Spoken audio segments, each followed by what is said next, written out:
la course-poursuite à moto. Magnifique séquence où Rambo, en pleine fuite, quitte stratégiquement la ville pour progressivement regagner les espaces les plus sauvages pour se cacher, en empruntant les terrains les plus scabreux pour semer son poursuivant. Alors, l'un des nombreux secrets de cette course-poursuite est le fait que Stallone n'est pas doublé par un cascadeur, mais par plusieurs.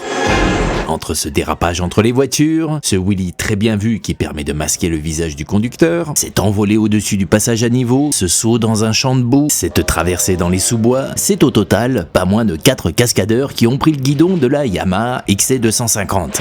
Et on a là de belles pointures, notamment Will Harper, champion de motocross, Jack Gill qui au moment de ce tournage commençait en tant que coordinateur des cascades un show télévisé qui vous rappellera bien des souvenirs, et l'illustre Diamond Farnsworth, cascadeur qu'on retrouve dans toute une flopée de films d'action des années 80-90 et des séries dans les années 2000. Et ce qui est bluffant avec cette course-poursuite, c'est que si elle nous semble parfaitement fluide, qu'on ne devine absolument pas tous ces changements de cascadeur, en plus, entre le début et la fin, il s'est écoulé en réalité 4 mois. Et oui, dans ce plan, on est début décembre, et là, énorme bond dans le temps, on est en plein mois de mars, à la veille du printemps. Voilà, c'est ça aussi la magie du cinéma.